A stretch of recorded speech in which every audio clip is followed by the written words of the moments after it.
ده النيل وده الكاياك، ودي خروجة جديدة من خروجات القاهرة. خروجة النهاردة عبارة عن مغامرة نيلية، والمغامرة هتكون لعبة الكاياك، وهو نوع من أنواع رياضات التجديف، بس المميز فيها إنك بتكون لوحدك في مركب الكاياك. وعشان تبدأ المغامرة بيكون في مدربين بيشرحوا لك كل التفاصيل اللي هتحتاجها عشان تقدر تجدف بالكاياك وتحدد اتجاه التجديف. بعد ما بتخلص التعليمات بتستلم اللايف جاكيت والمجداف والكاياك، وبكده بتكون جاهز عشان تبدأ المغامرة.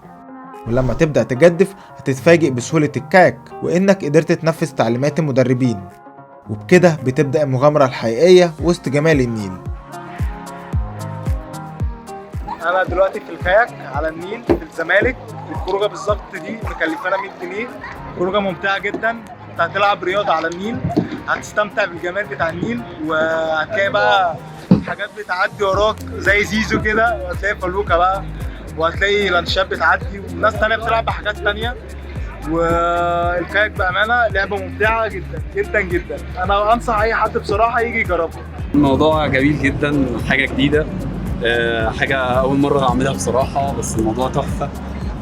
رياضة جديدة، تجربة جديدة حتى في النيل حتى لوحده، وبعدين قريبة بعيد عن الفرهدة، بعيد عن اللي أنت تروح كافيهات والكلام ده. تغيير يعني رهيب، وتحرك نفسك، بتعمل اكتيفيتيز حلوة يعني. لا يعني تجربها، الموضوع مختلف تماما يعني.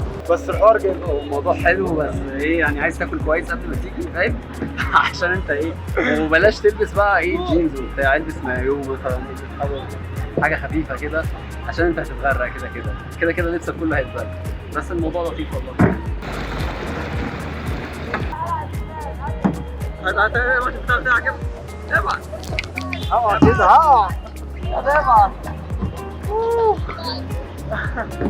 حوار جامد.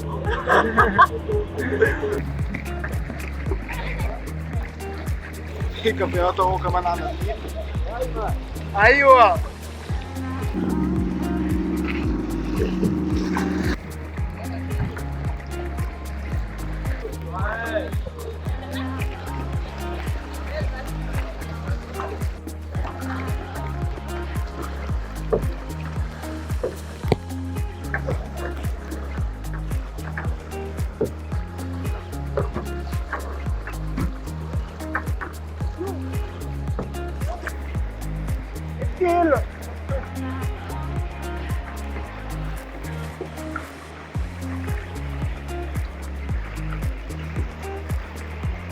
وكده مغامرة الكاياك خلصت، بس لسه مغامراتي مخلصتش. اعملوا لايك وسبسكرايب وشير عشان تكتشفوا اماكن جديدة معايا في ايمن عثمان فلوج.